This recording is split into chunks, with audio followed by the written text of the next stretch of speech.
علیکم every one. تو آج ہم تاریخ طب میں پڑھیں گے حارث ابن کلیدہ۔ تعارف، انٹروڈکشن۔ حارث ابن کلیدہ ثقفی کی شخصیت اس لیے باعث تعظیم ہے یعنی عظیم ہے کہ یہ نبی اکرم صلی اللہ علیہ وسلم کے زمانے کا طبیب ہے۔ حیات طیبہ میں حارث کا ذکر ملتا ہے۔ اس طبیب نے حضور اکرم صلی اللہ علیہ وسلم کے دربار میں حاضری دی تھی اور حضرت صلی اللہ علیہ وسلم نے اس کی طبی مہارت کی سبب یعنی وجہ کئی صحابہ کرام کو اس سے علاج کروانے کا مشورہ دیا تھا۔ اس لیے حارث کو عام طور پر طبیب ایوب کے نام سے بھی جانا جاتا ہے۔ حارث معاویہ بن ابو سفیان کی دور حکومت تک زندہ رہا۔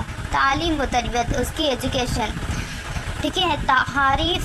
حارث طائف کے قبیلے بنی ثقیف سے تعلق رکھتا تھا۔ یہ پہلا عرب طبیب تھا جس نے حصول علم کی خاطر بیرون ملک کا سفر کیا، یعنی کہ اپنے شہر سے باہر گیا۔ یہ ایک پہلا طبیب تھا علم حاصل کرنے کے لیے۔ حارث نے طب کی تعلیم مشہور طبی درسگاہ زندی شاہپور سے حاصل کی اور پھر ایران سے یمن آ کر وہاں کے اطباء سے بھی استفادہ کیا۔ فضل و کمال۔ حارث کی بحیثیت طبیب ایک کامیاب معالج تھا، یعنی علاج کرنے والا تھا۔ طبیب کے تعلق سے اس کے مطالعہ وسیع تھا۔ حارث کی طبی لیاقت کا اندازہ اس کے اور شاہ ایران نوشیروان کے درمیان ہونے والی گفتگو سے بخوبی ہوتا ہے۔ قصہ کچھ اس طرح ہے کہ ایک مرتبہ حارث شاہ ایران نوشیروان سے ملا اور نوشیروان نے اس سے طب کے متعلق کچھ سوالات کیے اور حارث ان سوالات کا تسلی بخش جواب دینے میں کامیاب رہا۔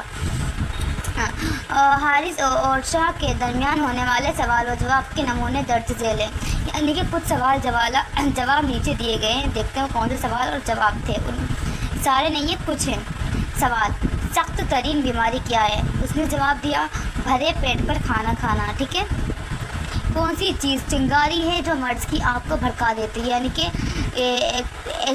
ایسی کیا چیز ہے جو اور مرض کو بڑھا دیتی ہے؟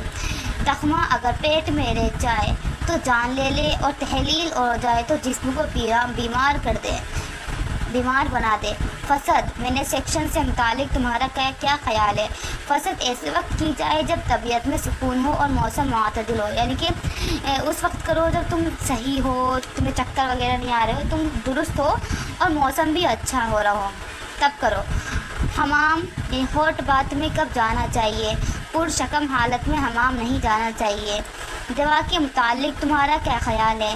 جواب: جب تک صحت اور علاج سے پرہیز کیا جائے، یعنی جب تک تم صحیح ہو، تمہارے پاس صحت ہے، تب تک تم صرف پرہیز کرو، دوائی مت لو۔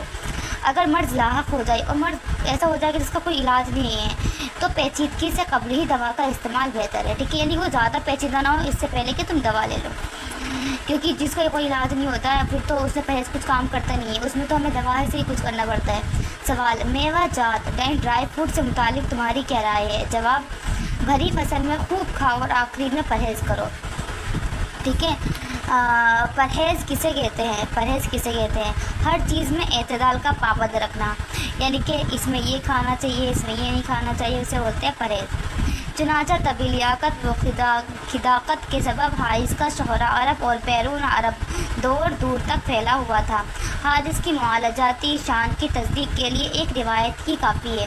روایت ہے کہ حضرت سعد بن وقاص رضی اللہ عنہ ایک مرتبہ علیل ہو گئے تو نبی اکرم صلی اللہ علیہ وسلم نے ان کی عیادت کے واسطے تشریف لے گئے اور آپ صلی اللہ علیہ وسلم نے حضرت سعد رضی اللہ عنہ کو حارث سے علاج کروانے کا مشورہ دیا، یعنی کہ سوچ رہے حارث جو تھے وہ کتنے زیادہ فیمس تھے، کتنے زیادہ عظیم تھے کہ ان کا مشورہ دے رہے ہیں وہ لوگوں سے کہ ان سے علاج کرواؤ۔ آپ صلی اللہ علیہ وسلم کے مشورہ دے رہے ہیں تو مطلب کتنے بڑے عظیم وہ طبیب تھے۔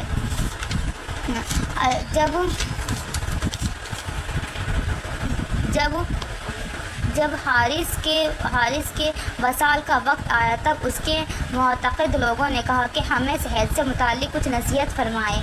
اس وقت حارث نے جو نصیحتیں کی وہ درج ذیل ہے، یعنی کہ جب اس کو مرنے کا ٹائم آیا تو اس نے جو نصیحتیں کی وہ درج ذیل ہیں۔